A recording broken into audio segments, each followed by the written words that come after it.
눈으로 바라본 세상 속 이야기 크리스찬 아이 시간입니다. 베다니 장로교회 오영택 목사에게 들어봅니다.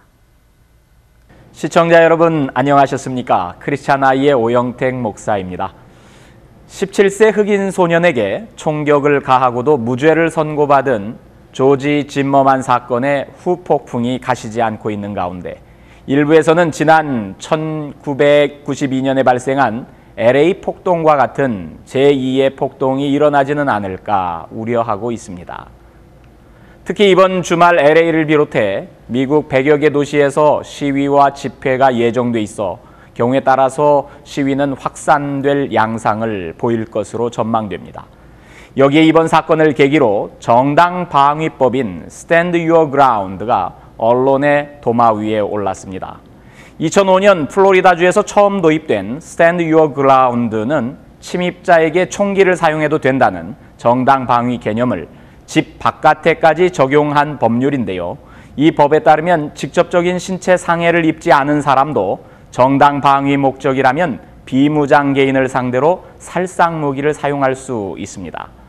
총기협회 등의 총기 이해 당사자들의 강력한 로비로 제정된 뒤 현재까지 논란이 끊이지 않는 법률이기도 한데요. 이번 사건을 계기로 이 법을 손봐야 한다는 여론이 점차 높아지고 있습니다. 조지 짐머만은 지난해 2월 26일 비무장한 플로리다 흑인 소년 트레이본 마틴을 몸싸움 끝에 총격으로 숨지게 한 혐의로 기소되었지요. 사건의 경위는 이렇습니다. 마이애미에 사는 흑인 소년 마틴은 사건 당일 출입자를 통제하고 있는 게이티드 커뮤니티에 있는 아버지 약혼자의 집을 방문 중에 있었습니다. 사건 당시는 어둑어둑한 오후 7시경이었고 비가 부슬부슬 내리고 있었습니다. 스포츠 중계를 시청하던 마틴은 후드 자켓을 입고서 동네 세븐일레븐에서 스키틀 한 봉지와 티 한 병을 사들고 돌아가던 중이었습니다. 그때 경찰 지망생이자 네이버우드 왓치였던 짐머만이 마틴을 수상히 여겨 차량에 탄 채 그를 쫓아가기 시작했습니다. 짐머만은 곧 911에 전화를 걸어 후드를 쓴 수상한 사람이 동네에서 어슬렁대고 있다고 신고했지만 경찰은 그만두고 우리가 갈 때까지 쫓아가지 말라고 명령했습니다. 그러나 짐머만은 이를 거부하고 계속 마틴의 뒤를 쫓아왔습니다. 마틴 또한 여자친구에게 전화를 걸어 수상한 사람이 내 뒤를 쫓고 있다고 했고 여자친구는 그 자리를 빨리 벗어나라고 충고했습니다. 하지만 둘 다 권유를 무시했고 어느 순간에 맞닥뜨리게 되었습니다. 이때부터 Stand Your Ground의 법적 판단 상황이 전개된 것입니다. 둘은 몸싸움을 벌이기 시작했고 그 와중에 누군가가 Help me 라고 소리친 지 얼마 되지 않아 짐머만이 총을 쐈고 마틴은 현장에서 죽었습니다. 이런 상황에서 플로리다의 Stand Your Ground 법은 사건에 시발이 된 짐머만의 스토킹이나 경찰의 명령 거부에 관한 사항은 제쳐두고 두 사람이 조우한 가운데 생명 위협적인 상황이 발생했는지 그리고 누가 생명의 위협을 받았는지에만 집중했습니다. 이 때문에 헬프 미의 주인공이 누구이며 몸싸움에서 위에 깔고 올라탄 사람이 누구인지를 가려내는 일이 재판 과정의 주된 관심사였습니다.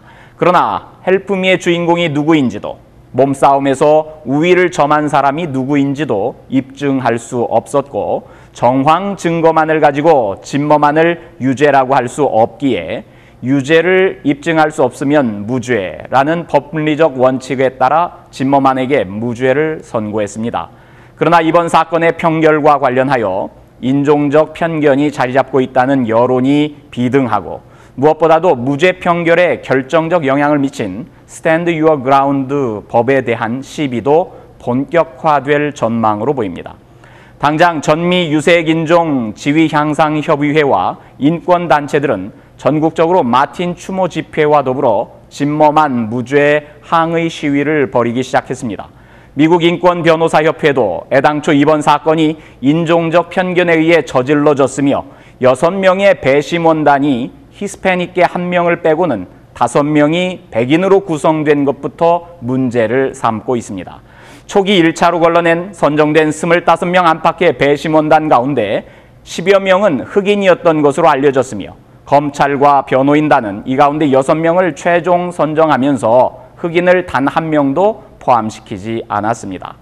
이번 판결로 인해 현재 LA와 뉴욕, 시카고, 디트로이트, 애틀란타, 마이애미 등 미국의 크고 작은 도시들에서 시위가 벌어지고 있으며 일부 도시에서는 폭력 사태가 벌어지고 있기도 합니다.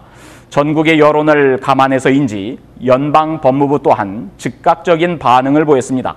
연방 법무부는 15일 FBI와 플로리다 법무당국으로부터 이번 판결과 관련한 증거들을 수집할 계획을 발표하면서 경험 있는 연방 검찰들을 동원해 이번 사건에서 무죄 판결을 이끌어낸 증거가 우리의 법 체계 내에서 연방 인권 범죄 규정에 배치되는지에 이어서 연방법에 의한 처벌이 가능한지 결론을 내릴 것이라는 내용의 성명서를 내놓았습니다.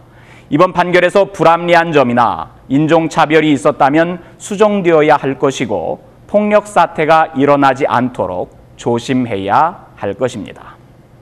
시청자 여러분, 이번 주 금요일부터 일요일까지 이 할렐루야 대성회, 우리 교회 연합회에서 주최하는 시카고의 모든 기독교인들의 큰 잔치가 시카고 한인 연합장로교회에서 진행됩니다. 금요일 저녁 또 토요일 저녁 그리고 주일 저녁에 진행되는 집회에 그리고 토요일 새벽 집회도 있습니다.